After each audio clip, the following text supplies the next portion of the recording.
Wondering how you can become better at running your business? Entrepreneurship can be stressful. There's too much to do and not enough time. If you're isolated in your daily decisions, have no fear. Success and balance are possible. Welcome to the Small Business Answer Man podcast, where you master the art of running a successful business using practical advice from experts who want to help you succeed. Now, here's your host, Gary Wilbers. Welcome to the Small Business Answer Man podcast. Can you believe we're already in the fourth quarter? But we're here to help entrepreneurs and business owners find solutions so they don't become overwhelmed and stressed. And are you ready to hear about one of the areas of the 6P business owner formula? Remember, those 6 areas are people, productivity, pricing, promotion, process, and profits. And today we're going to talk about how do you keep more of your profits? It's the fourth quarter. We want to have more profits in our business. And today I've got a guest with us, John, that's going to help us with this. But John, will you share with our listeners, what problem will you help them solve? We're going to solve cash flow management problems. Even sometimes we don't know that we have them. And we're going to probably get into solving some tax strategies that you can implement to keep more money in your pocket here in the fourth quarter. And, you know, we also work hard and we need you to stay in business because the world's a better place. So let's also maybe talk a little bit about how we can help avoid burnout for ourselves. Oh, I love that, John. I appreciate you joining us today. And today I've got with us John Briggs. He's the founder of Incite Tax. His theme is the IRS sucks. I love that, John. I love that. And business owners, you should keep more of your money to build long-term wealth. That's why you're in business, for yourself. John is a man on a mission to give entrepreneurs an actual work-life balance so they don't get burned out. He helps them increase their cash immediately so they can have confidence in their choices to be financially resilient. John, it is great to have you on the podcast. Welcome. Thank you for having me, Gary.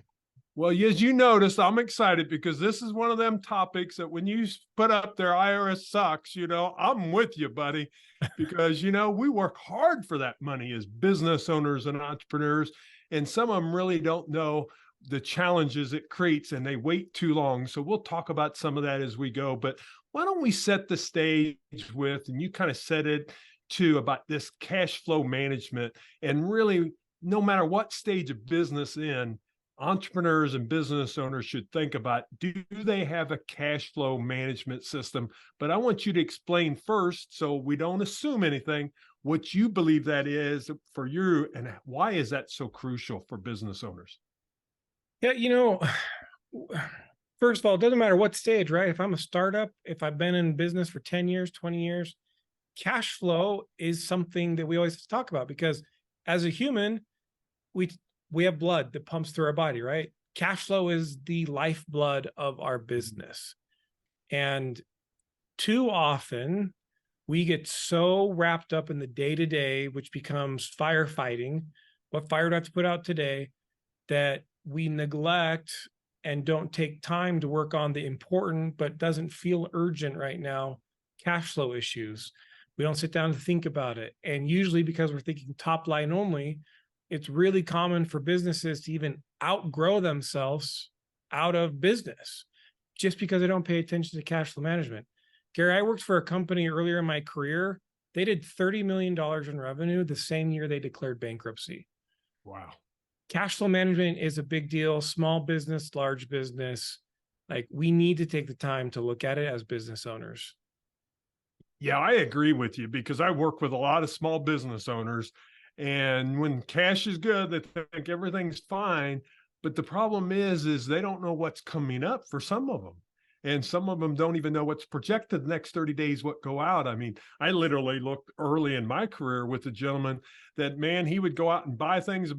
And 30 days later, he never had the money to pay for his inventory because he went and spent all the great cash that came into the business and stuff. So it is so crucial in a business. And I think along with that is we've got to really look at a business really thinking about their finances. And we talked a little bit about that, but I wanted to get from you what you feel some of the greatest challenges for business owners that face really concerning their finances when they look at the bigger picture? Yeah, I'll throw in a little easy one. One of the challenges is that they think the IRS is right. They don't realize that the employee on the other side, who yes has a lot of authority, has no competency. So I'll just throw that one out there. But a really big challenge is Parkinson's law. This is a law. The law goes like this: the demand for something expands to match the supply. So the demand for something expands to match the supply. What does that mean to us? Think about the business account that most people have. Is one business account. The demand to spend the cash in that account will continue to expand until there's no more money left. It's almost the opposite idea of supply demand theory.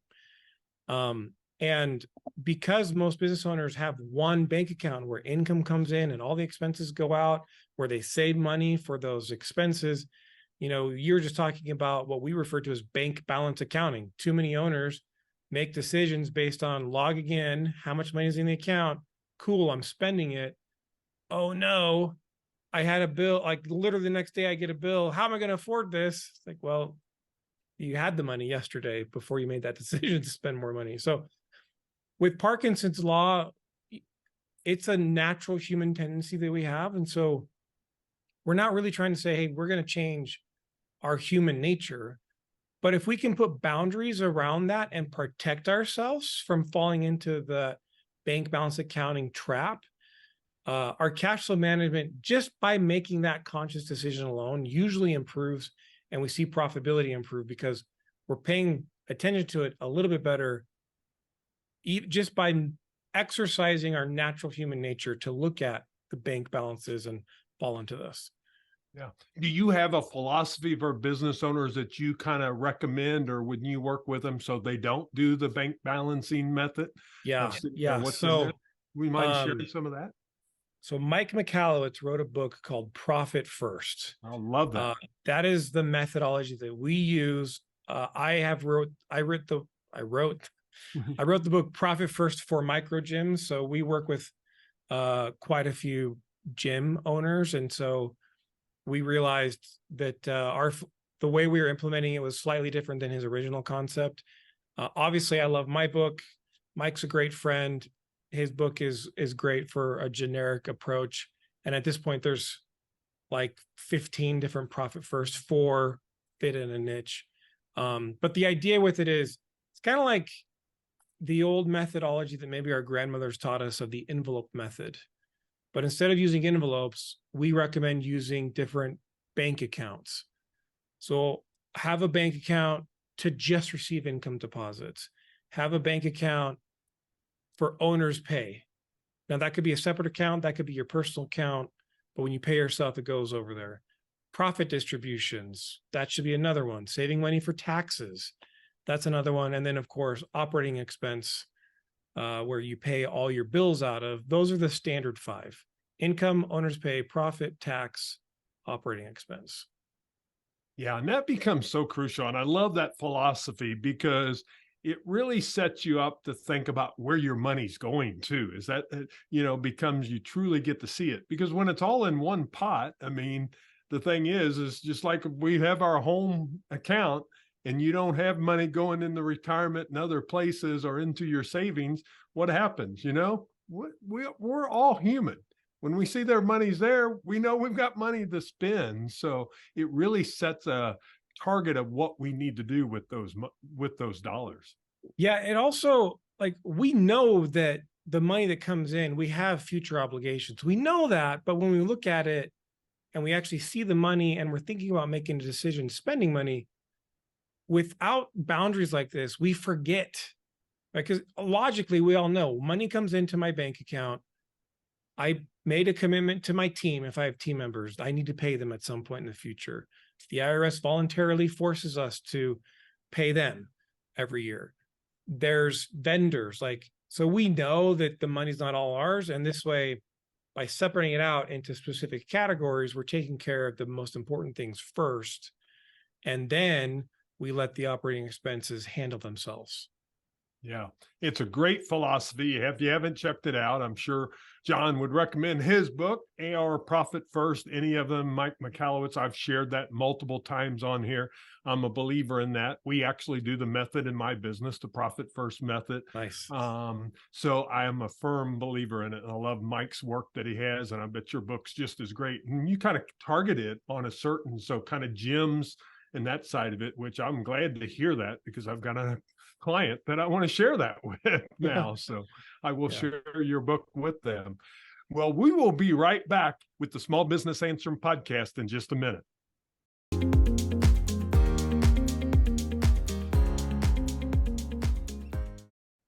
Welcome back to the Small Business Answer Man podcast. John, that is some great information. I'm glad we talked about setting up Profit First. And I was wondering if maybe if you would mind, you don't give us their name or anything else, but maybe a client that you've worked with and how it made a difference using the Profit First in their business. Yeah, the first one that comes to mind, this client, they're a partnership. There's two of them that owned the location, and they had a lot of credit card debt, like 60 grand. I mean, it was so much credit card debt. We're not talking like just business loans. We're talking credit card debt with the 20% interest. Oh. I mean, they were paying like $4,000 to $5,000 a month in interest. And we went in, we implement the Profit First system. So we look like just overview, you got to look at the quality of the books to make sure that the numbers are accurate. And once we look at that, we analyze expenses. Everyone's got extra financial fat that they can cut off, right? So we freed up some cash flow by identifying, hey, there's some expenses in here that aren't helping you get new clients, and they're not helping you keep your current clients, and they're not helping you elevate your current clients to new, higher paying services. If they don't fit those criteria, we should get rid of them. So we found those. Based on our assessment, they were overpaying themselves a little bit. Like they're trying to pay themselves more than the business could afford. Mm-hmm. Don't worry, they had a very nice lifestyle, guys. I wasn't asking them to live on rice and beans.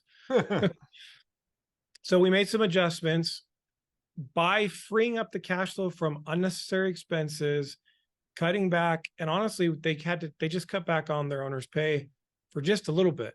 And again, it didn't affect the quality of their life. They were able to pay off that $60,000 in 8 months following the system. And guess what happened after the 8 months? Now they have $4,000 extra a month in freed interest expense.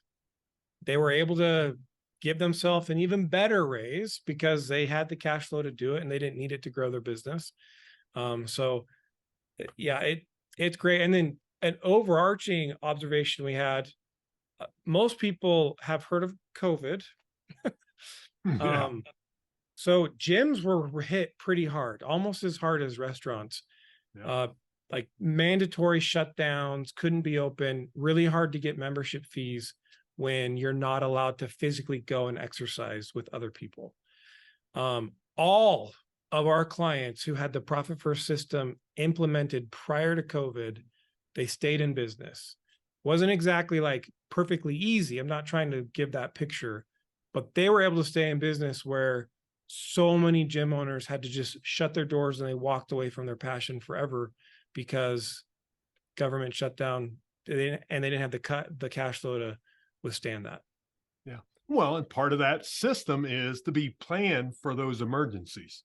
And, that becomes the key, that you've got that put in place. And when you have those different accounts, that gives you the capability to do that versus one bucket. You just see it all go out. So I think it's crucial that happens. I'm glad to hear that's a great story for your clients and really for what you do for businesses. One question I've got here is we kind of go from there to talking about Profit First and setting up your accounting. You kind of talk about, this philosophy of IRS sucks. And the thing there, I want you really to share with your philosophy of, why business owners need to realize that the IRS has systems in place. But the thing is, to be quite honest, most of us are afraid that we're doing it wrong. But from what my understanding is, and some of the things I've read, is the code is actually to show you ways that legally you can take advantage of the tax code. and have benefits as a business owner that, you know, a common person doesn't have. And just kind of share your philosophies there and how we can really get business owners to think, since they're in fourth quarter. Number one, we shouldn't wait till fourth quarter to make our decisions. But the thing is, we can set them up for success then next year. Yeah. So I love board games. I'm a pretty competitive person. Okay. And my wife is competitive too. And like when we were dating, if we were playing a board game, her roommates would walk in, see that we're playing board games, and they would like immediately turn around and leave. It's one of the reasons I love her. Like we're so competitive. If you've ever imagined you buy a brand new board game, you open up, the first thing you do is you look at the rules, right? And so if you're not a board game person, everyone's heard of Monopoly. Yep. You have kind of your rules, or like you have the rules that the game indicates to you, and then you have house rules. Well, in this case, house rules don't work, but the tax code is nothing more than the instructions for the board game of what we call taxes. The IRS is actually telling you what they're going to incentivize, what behaviors you can do, and they basically provide you an incentive. So it's a matter of finding what those rules are, and then you win. It's like having rules that tell you this is how you can hack the game and get a really great result. So there's 77,000 pages of tax code. So chances are, if you're hearing me, there is something in the tax code that you're not currently taking advantage of. And to your point, if we can get that in place now in the fourth quarter, a lot of those strategies can be applied for the entire calendar year. Once January 1st happens, last year's locked in. Now, quarter one's a great time to tax plan, but quarter four right now is way better. So you want to make sure you can sit down with someone, do some tax planning, do an estimate. Based on the estimate, a competent accountant should be able to walk you through, like, well, based on what I see, maybe you need a different entity in place. Maybe you're overpaying yourself in a W-2. Maybe you're not taking advantage of some of these easy tax strategies. We call it like corporate rent, or some people call it the Augusta rule. You have kids, maybe we can consider putting them on payroll. There's just so many different things and low-hanging fruit. Even just understanding, oh, that's what a write-off is. I didn't know that. Let me go back and look at my expenses. I think I have some more. Do that now before the year ends. Yeah, I appreciate you sharing that, because I think it's so important. And I think the one reason I was really attracted to bring John on is he thinks about those things. And I'm sorry, I think I told you this offline, John. There's some accountants that really, they take your numbers and they give them back to you. And the one thing that I can see what John does, and what some really progressive firms like him that he does, is he takes and he not only looks at the numbers, but he also wants to set you up and really consult with you about your business and try to figure those things out. And, sorry to say, for a lot of business owners, we don't know the right questions to ask. Yeah. Unless we hear somebody else say it. Guess what happens? Then I say, hey, can I do this? And then we find out. But instead, being proactive. And I love your approach about that, John. And I guess one thing, if you don't mind, would you share with them, are you able to work with clients throughout the United States? Yeah, we have clients all across the country. We don't do international tax returns, but we do U.S. tax returns for foreigners as well. But yeah, anywhere in the U.S. is good. And just what you were talking about, we call that the plug and chug mentality. And it is rampant in the accounting space. Hey, give me your numbers. I plug them in and you go chug along. You get to the point where sometimes you feel like your accountant is actually working for the government instead of you, right? Like it should be, hey, I'm thinking about doing this thing in my business. The answer shouldn't be from the accountant, you can't do that. It should be, okay, well, what are you trying to accomplish? Let's see if there's a possibility that we can get some tax benefit out of that. Well, I love that method, and I appreciate you sharing that, because I think that's huge. Because I told you offline, early in my career, I went to some conference. I'll be honest, it was an ex-IRS agent. He was the most boring person ever to listen to, and most of the people walked out of the room. But I decided to stay, and I picked up several things. And then I came back and asked my accountant, and then he says, "Oh yeah, you could do that." You can do instead of that. being the proactive side. And boy, that just made me mad from that time on, that I have that philosophy, because I think they should be helping us. So we're going to share John's website and everything at the end, but I want to make sure you all know that if you're interested, you can definitely reach out to him, and I'm sure he'll do a call with you and kind of, you can talk through it and things of that nature. But before I let you go, John, because we're coming up on that time, always happens when I get a great guest and a topic that I'm very interested in, time flies by. But I want you to talk about some of your philosophies, because you're big about this, that especially, the business owners and entrepreneurs, they're overwhelmed, they're stressed out, and there's just everything on their plate. And the question I want to really ask you is, what are some ways that entrepreneurs can avoid burnout and not live that paycheck to paycheck that you believe? Yeah, so two answers. First one, profit first. One of the best things about it is the title profit first is a lot sexier than really what the system is. It's really cash for the benefit of the owner first, and then let the business expenses handle themselves. But it's too long, and Mike wanted a shorter, right? Paying yourself first is really important, and paying yourself an amount that is sustainable, that you can live off of, that gets you up in the morning. A lot of times we get clients, it's like, man, I've worked my tail off this year and I don't feel like I have anything to show for it. Well, yeah, because you're using the hope and pray method, that after you pay everything, you hope something's left, and you're just feeding yourself crumbs. When human behavior wise, if you sit down and pay yourself first, you'll make the other expenses work in a way that your business stays in business and grows. So that's one way. Like, let's make sure we're setting aside and paying ourselves an adequate owner's pay. The other way, I call it the 3.3 rule. Selfishly, I have a book that's getting published in January of 24 called the 3.3 rule. And it's based on this idea. So really quick anecdote. A granddaughter walks in, and her mom, they're having a family reunion, and her mom cuts off the end of the pot roast and is about ready to pop it into the oven. And she's like, Mom, why did you do that? She's like, I don't know. My mom taught me how to do that. Let me ask her. Her mom's there. So she asked her, and her mom, so the grandma is now like, I don't actually know. My mom taught me how to do that. It just so happens the great grandma's there in the house. They asked the great grandma, and the great grandma says, well, my pot roast pan was too small.